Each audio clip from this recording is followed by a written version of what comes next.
Paz do Senhor. Eu quero agradecer a Deus pela oportunidade de estarmos aqui e nós vamos iniciar hoje uma quinta profética. Meu Deus do céu. Todo mundo sabe que profecia é uma coisa que vai acontecer, certo? Então, eu de mim mesma nada tenho. Eu não tenho nenhum poder mágico, né? Nenhuma varinha mágica, não posso fazer nenhum milagre. Mas eu sirvo a um Deus que pode. E para ativar a nossa fé, eu quero contar para vocês uma coisa que aconteceu ontem à noite, aqui no bairro próximo da gente, no Jardim Sandra, mais especificamente. Quem conhece o Jardim Sandra aqui? Todos vocês conhecem? Quem não conhece é só seguir a rua aqui, sentido termo, e continua que chega lá. Tá bom? Pois é, uma igreja como nós, que serve ao Deus verdadeiro, eles estavam orando e uma mulher, uma irmã, né, que tinha, já entreguei o ouro, né? Ela tinha uma perna mais curta que a outra. Ela tinha, vocês entenderam? Ontem, gente, Deus ainda faz milagres. Vocês imaginam o que aconteceu naquela igreja, né? O pessoal perdeu assim a compostura, vamos dizer assim. Por quê? Quando ela pediu oração, ela muito cheia de fé, ela pediu oração. E ela foi curada, a perna dela, gente, é surreal, é sobrenatural. A perna dela cresceu e ela corria que nem uma louca para lá e para cá na igreja e falava em língua e dava glória a Deus e a igreja ficou assim em uma agitação muito grande. O nosso Deus ainda faz milagres. Isso me fez recordar 2006 na Bereana, sede, quando um paralítico andou. Ah, por que não anda toda vez? Porque é milagre. Milagre é assim. Deus faz quando quer. É Ele que é o dono. Por que eu estou contando isso para vocês? Eu conheço as pessoas da igreja. O líder dessa igreja é meu cunhado. Ele já veio aqui. Alguns de vocês podiam estar aqui num culto até de quinta-feira mesmo. É o pastor Josué. E eles estão assim ainda vivendo a noite de ontem, né? Glória a Deus. Deus é lindo, lindo, lindo. Tremendo. Eu já contei aqui num trabalho de intercessão que eu sou uma pessoa proibida de desacreditar de algum milagre, daquilo que Deus pode fazer, de tanta coisa que eu já vivenciei. Mas essa porção que eu acabei de contar, né, é coisa para crente, tá, gente? É só para quem é crente mesmo, para acreditar, porque é muita loucura, né? Muito para a nossa cabeça, porque saiu do âmbito natural. Então fica bem difícil, bem complexo. Você precisa ver, aí a gente percebe que a gente é todo mundo Tomé, precisa ver para crer.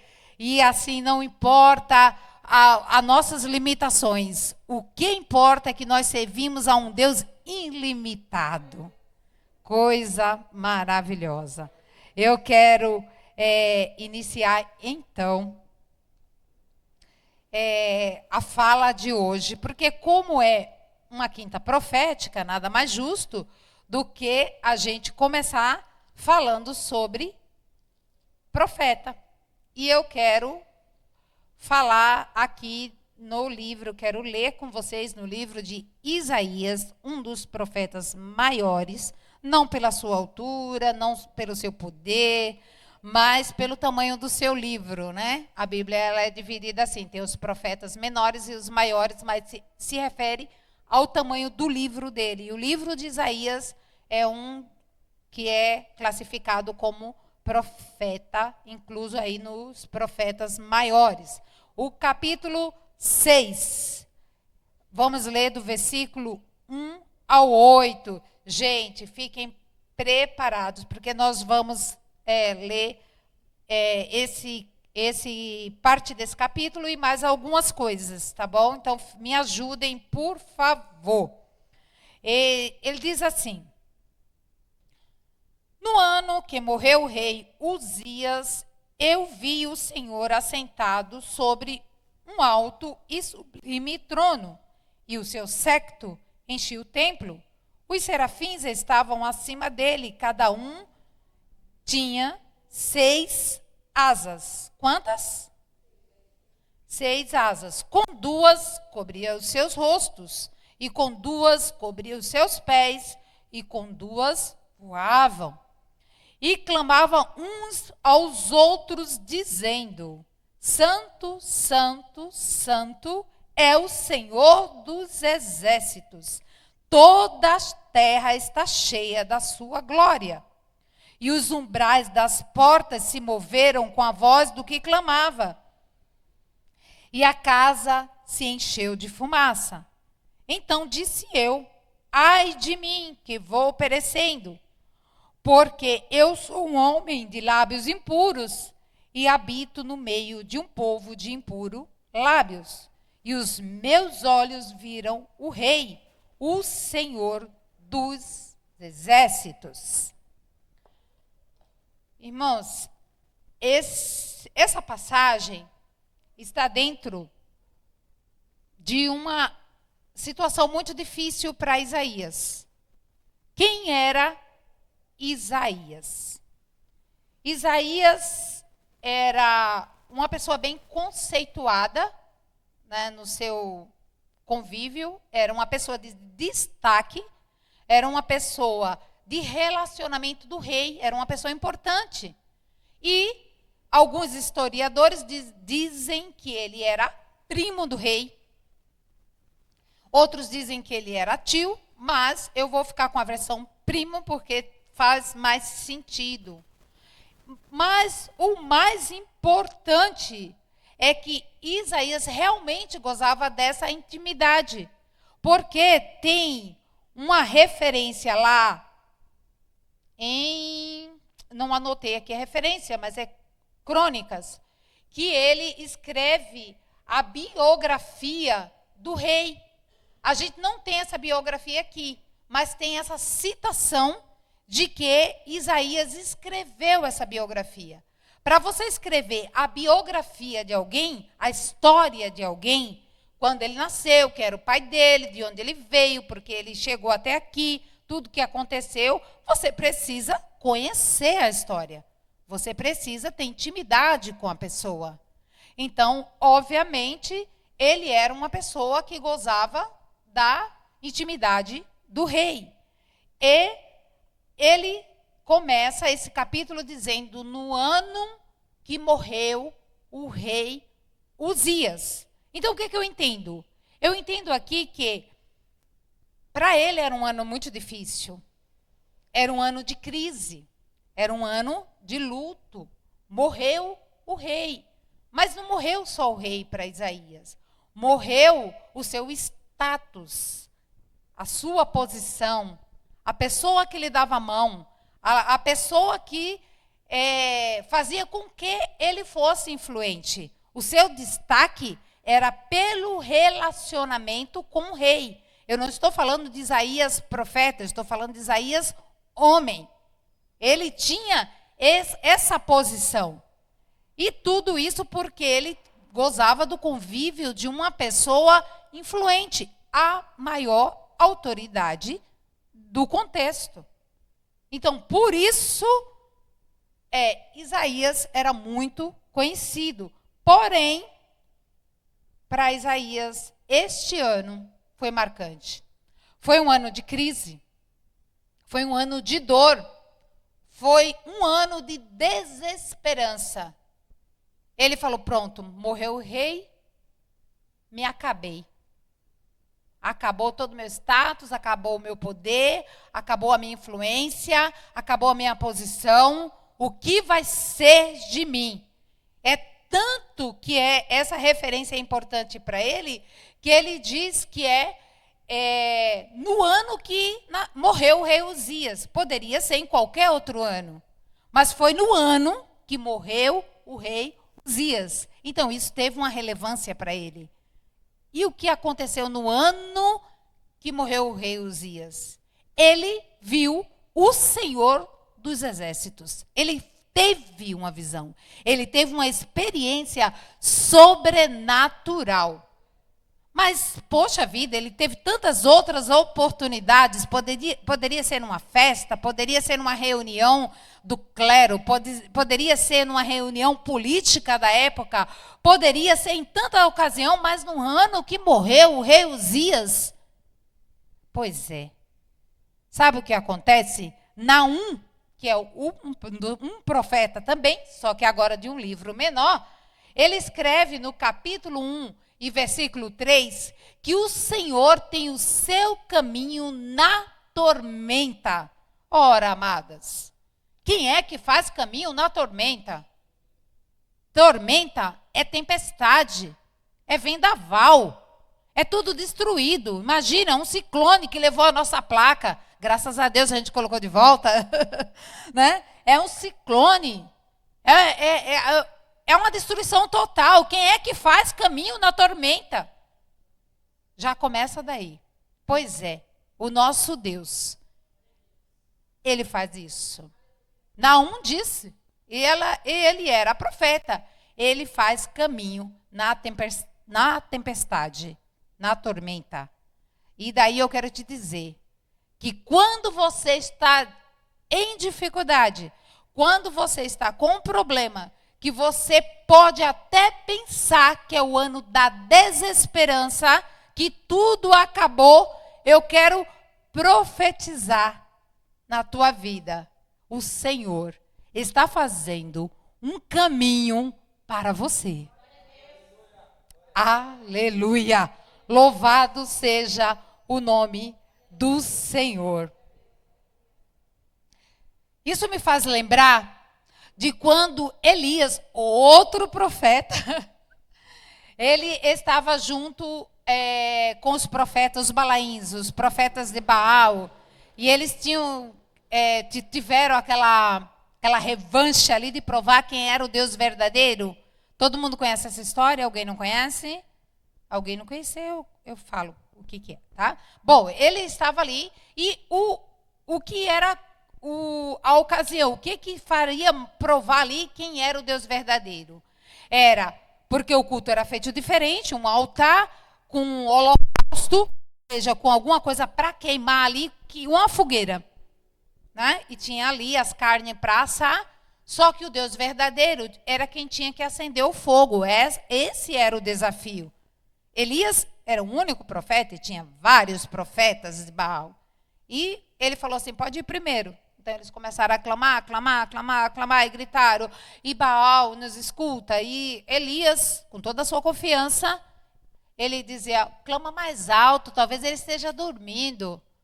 Vai, faz mais barulho aí, teu Deus não está ouvindo não. Desafiava mesmo, né? Era outro contexto, tá, gente? Não é o nosso caso hoje. Bom, enfim, eles passaram até a metade do dia e passaram a vez para o Elias. Quando Elias arrumou o altar e ainda mandou molhar com água, que era para ficar bem bonito o mesmo negócio, caiu fogo do céu. Né? Caiu fogo do céu. E ali ficou provado o Deus verdadeiro. Mas o mesmo Elias tem uma outra situação que ele fala que não vai chover. Não vai chover. Ele desafia o rei da época, que era Acabe, e fala, olha, não vai chover, senão quando eu disser de novo. O que acontece? Aí a gente vai voltar no assunto tempestade, tá? O que acontece com isso? Ficou sem chover, o rei ficou enfurecido com ele, né? Mas não teve o que fazer, teve que esperar, ele teve que se esconder, enfim. E quando ele começou a orar para Deus mandar chuva novamente, né, porque já tinha passado os 3 anos da profecia dele, ele começou a orar para Deus mandar chuva. Ele tinha um moço que seguia ele e ele falou para o moço dele, vai até ali e olha se tem alguma nuvem. E o rapaz ia lá e voltava e dizia, meu senhor, não tem nada, o céu está limpinho. E isso aconteceu por 7 vezes. Que ele vinha e ele falava, volta lá de novo que eu vou orar mais um pouquinho. Aí ele ia lá, voltava, nada. Volta lá de novo, eu fico orando. O moço voltava. Na 7ª vez, O moço voltou eufórico, dizendo para ele: meu senhor, olha, agora eu vi alguma coisa, eu vi uma nuvem, ela é bem pequenininha, ela é do tamanho da mão de um homem. Aí ele falou: suficiente. É suficiente. Corre, vamos avisar Acabe que vai chover. Ele precisa sair da frente porque vai chover, vai ter tempestade. Entendeu? Vai chover forte. E só tinha uma nuvem do tamanho da mão do homem, gente. E olha só, é o suficiente para o nosso Deus. Né? A Fernanda, em sua fala, ela estava falando das ofertas e ela falando das pessoas que têm muito, né? Sabe-se lá como conseguiu. E a gente, às vezes, está aqui e a gente pensa que tem pouco. Mas deixa eu te falar uma coisa.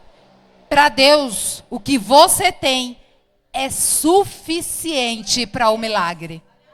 Entende? Que o que você tem é suficiente para o milagre de Deus. Ele não precisa de mais que isso. Aliás, ele não precisa de nada. Se ele quiser, ele faz do nada mesmo. Mas ele prefere usar o que a gente tem. Deus é maravilhoso. Aleluia. Então, eu quero convidar vocês, entrando finalmente na pregação, no texto que a gente leu, que prepare suas asas. Esse é o tema da minha fala de hoje. Prepare suas asas. Mas, Cláudia, eu não tenho asas. Tá bom, então vamos para o contexto aqui. Do que está falando? Está falando dos serafins que tinham 6 asas. Serafins é uma casta, posso chamar assim, de anjos, uma espécie, não sei como que uma categoria, acho que fica melhor, né? Uma categoria de anjos, serafins, são seres ardentes, né? Como que de fogo, alguma coisa assim. Só que eles têm 6 asas. Para a gente, isso é uma visão surreal também, é sobrenatural, é muito estranho a gente pensar, porque a gente pensa num anjo como uma pessoa e com 6 asas, não 2. 6, nesse caso. Os historiadores, quando eles falam do número 6, ele faz uma menção ao homem. Sabe aquela coisa que o 7 é o número que se refere a Deus? Então, quando fala do número 6, a história, ele vem fazendo essa referência dentro da numerologia, que não é o nosso caso, mas ele faz essa referência ao homem. E por coincidência ou não, o que nós estamos falando está no capítulo 6, e os serafins tinham 6 homens. O que é que eu posso linkar aqui? Que Deus hoje quer falar com o ser humano. Ok? Então vamos lá. No versículo 2 do capítulo que nós lemos, diz assim: os serafins estavam acima dele, cada um tinha 6 asas, com 2 cobria o seu rosto. Do que fala, a gente já entendeu que os 6 vai falar com o homem, e que 2, agora vamos falar de cada par de asas, tá bom? Com 2 cobria o seu rosto. Do que nós estamos falando? Nós estamos falando não de asas igual uma ave. Nós estamos falando aqui de reverência. Na presença do Senhor, tenha reverência. Na presença do Senhor, cubra o seu rosto. Ah, mas eu vou colocar um véu, porque tem alguém por aí que coloca um véu para orar. Não, tenha reverência. É só isso. Estar na presença do Senhor requer reverência.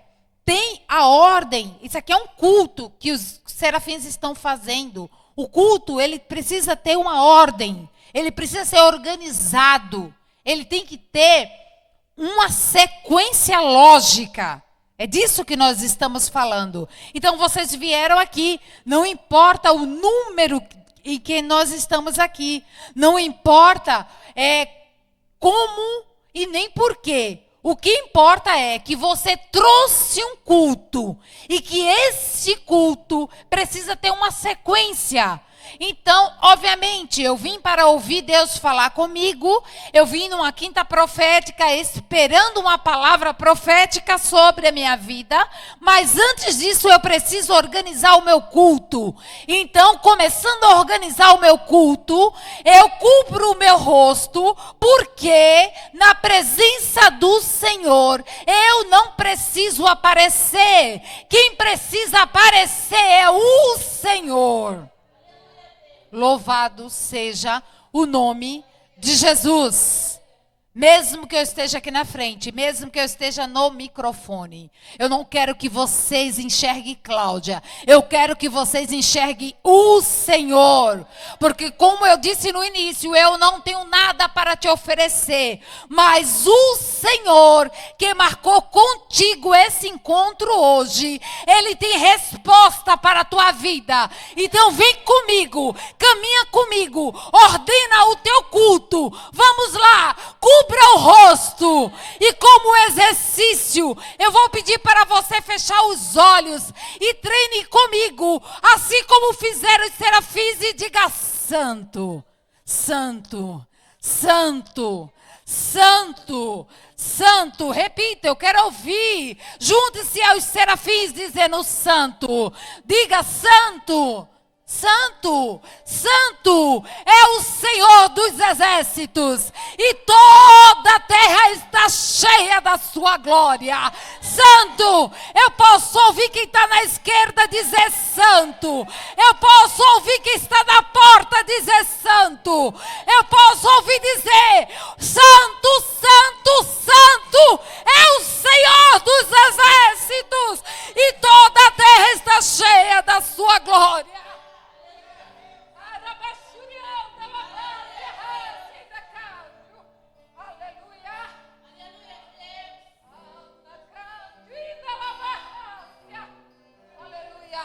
Isso me lembra, aleluia, aleluia, isso me lembra Moisés, o libertador do povo do Egito, quando ele subiu na sarça.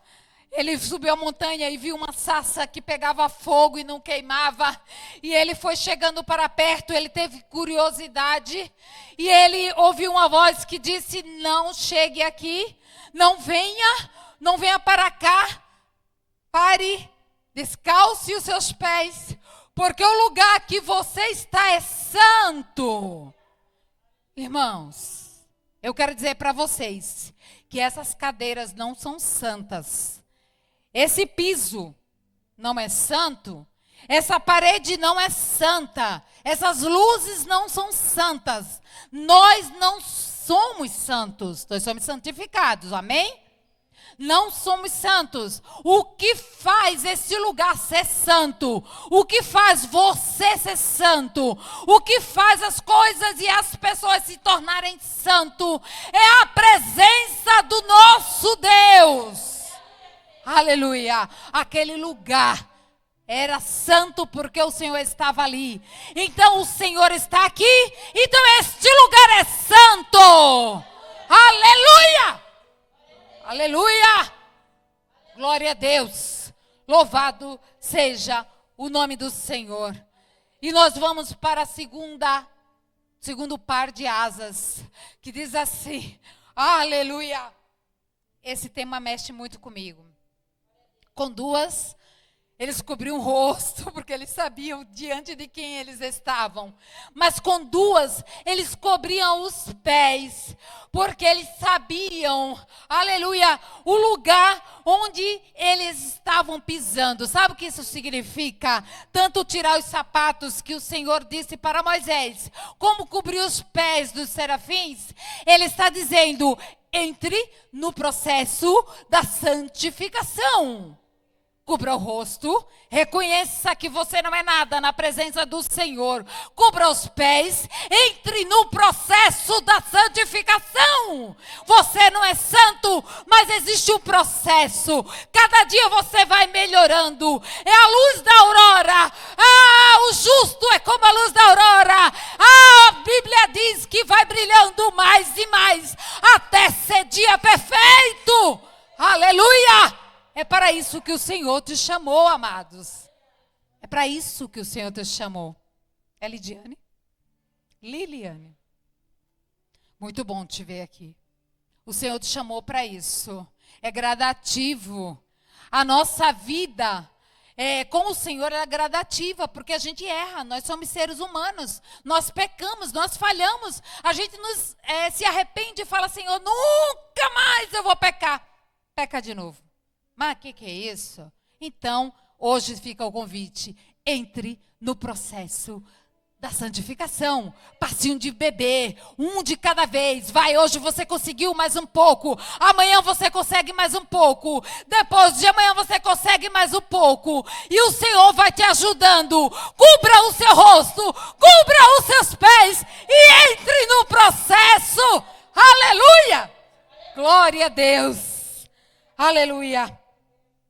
E nós vamos então para as duas últimas asas. Que maravilha. Que maravilha são as duas últimas asas. Mas precisa usar todas as asas. Hoje o Senhor está entregando asas para você. Asas para cobrir o rosto. Asas para entrar no processo da santificação. E as duas últimas asas é para você voar. Vá mais longe.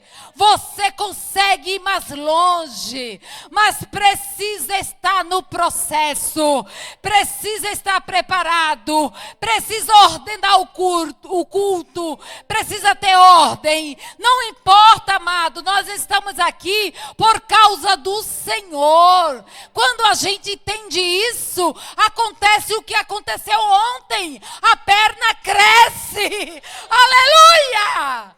Pessoas são curadas, pessoas são libertas, vidas são transformadas, portas se abrem. Porque você seguiu a ordem do culto. Eu não posso pensar que o culto é para mim. Vou lá para receber, eu vou buscar, eu quero, meu vizinho tem, eu quero também, Senhor, eu quero. Muitas vezes eu, Cláudia, me pego orando assim, reclamando com Deus de algumas coisas e falando com Deus, e não tem nada errado em pedir, tá, gente? Não é isso que eu estou dizendo. Eu estou dizendo que quando você vem para cultuar, você vem para trazer. Entende? Então tem que ter uma ordem. Entro com reverência na presença do Senhor, reconhecendo a sua grandeza. Eu cubro os meus pés. Então eu digo para Ele, Senhor, eu quero melhorar. Todo dia eu digo, Senhor, me ajude a melhorar. Eu quero melhorar. Me ajuda, eu falhei de novo. Me ajuda, Senhor. Aleluia. Então chega até a terceira fase, que Ele diz para mim, agora você pode voar. Voa, vai mais longe. Você consegue, pode voar. Aleluia. Louvado seja o nome de Jesus. E daí, ainda nesse capítulo, no versículo, vou ler a continuação, tá? Que com duas cobria os pés, com duas cobria o rosto e com duas voavam. E clamavam uns para os outros, Santo, Santo, Santo é o Senhor dos exércitos, e toda a terra está cheia da sua glória. Aí no versículo 4 diz assim, os umbrais, que é o batente da porta, se moveram. Por que eles se moveram? Porque a casa se encheu de fumaça. Essa fumaça, ela fala de adoração, sabe aquela queima de incenso? Fala de adoração, tinha uma adoração genuína, verdadeira. Então a casa se encheu de fumaça, se encheu do séquito da glória de Deus. Aqui também fala sobre esse séquito. O que venceu o séquito? O séquito é a orla do vestido. E quem descobriu isso, esse segredo, foi a mulher do fluxo de sangue. Quando ela disse, tão somente eu tocar a orla do seu vestido, eu serei curada. Então qual é o segredo aqui para nós? Vamos ordenar o nosso culto, vamos reconhecer e vamos chegar no terceiro passo e tocar na orla do vestido do Senhor. Porque quando eu cubro o rosto e entro no processo da santificação, é certeza que a ação de Deus vai aparecer. Deus não precisa de multidão, amados, para fazer o seu trabalho, não. Ele não precisa de multidão. Ele não precisa de mim. Ele não precisa de nada. Ele é completo. É eu que preciso dele. Eu só sigo a receita. E o Senhor opera. Aleluia. Glória seja dado ao nome de Jesus. E eu quero dizer duas coisas para vocês. Apesar do livro de Isaías não seguir uma ordem cronológica, não está escrito para nós na ordem que foi escrito, mas se a gente vier lendo do capítulo 1 até o 6, que é o que a gente está, você vai encontrar muitos ais, ele profetizando para o povo, ai da cidade, ai dela, ai dele, ai disso, ai daquilo. Mas quando ele chega aqui, que ele contempla a glória do Senhor, no momento mais difícil da vida dele, ele diz, ai de mim que estou perecendo. Eu entendo que na presença do Senhor a gente descobre que nós somos pequenos e que Ele que é o grande. Eu entendo também que o culto precisa ter uma ordem. É necessário criar um ambiente para que o Senhor se manifeste. Porque a gente às vezes quer que o Senhor faça alguma coisa, mas a gente não cria um ambiente. A gente precisa criar esse hábito de criar um ambiente para a glória do Senhor. O que é criar um ambiente? É o que nós fizemos aqui agora. Nós paramos para meditar a palavra do Senhor, nós focamos nesse assunto, nós dizemos e reconhecemos que o Senhor é santo, o lugar está propício, então o Senhor opera, Ele é grande, Ele não é limitado, Ele só está esperando o ambiente certo, e o ambiente quem prepara é nós, porque o Senhor não vai preparar uma coisa que é para nós fazermos, é o Senhor que faz, aleluia, mas o que é para a gente fazer, Ele não faz. E eu aprendo também que a morte de Uzias não pode apagar a voz do chamado. Porque depois de tudo isso, né, que daí ele falou, ai de mim. Aí veio um anjo com a brasa na mão. Porque que ele disse? Eu sou um pecador e eu vi o Senhor, eu vou morrer. Então um anjo apareceu para ele com um Atenaz, que é um pegador. Foi lá no altar, que tinha brasas, o altar era de brasas. Pegou uma brasa e encostou na boca dele, porque ele disse, eu sou um homem pecador de lábios impuros, e purificou ali os seus lábios, né? E depois que ele estava purificado, ele ouviu uma voz que dizia, a quem enviarei? Aleluia! E quem há de ir por nós? Aleluia! O Senhor tem todo um tratado, porque Ele tem um objetivo. Então, no ano da crise, no ano que Uzias morreu, Isaías recebe esse chamado. O que é que eu entendo aqui? Que mesmo no momento mais difícil da nossa vida, a voz do nosso chamado não pode ser apagada. Não importa qual é o tamanho da crise, a gente pode sim responder. Se a gente ordenou o nosso culto, a gente pode olhar para o nosso Deus e dizer, eis-me aqui. Envia-me a mim. Louvado seja o nome do Senhor. E concluindo ainda com Isaías, eu queria que vocês lessem comigo Isaías agora no capítulo 40, que tem um segredo aí muito grande sobre as últimas asas, sobre voar. Isaías 40, o versículo 28. E ele diz assim, não sabes, não ouvistes, que o eterno Deus, o Senhor, o Criador dos fins da terra, nem se cansa, nem se fadiga? Você não sabia disso? Não há esquadriação para o seu entendimento, não tem como calcular. dá força ao cansado e multiplica a força ao que não tem nenhum vigor. Os jovens se cansarão e se fatigarão, e os mancebos certamente cairão. Mas os que esperam no Senhor renovarão as suas forças, subirão. Diga comigo, subirão com asas como águias. Subirão com asas como águia.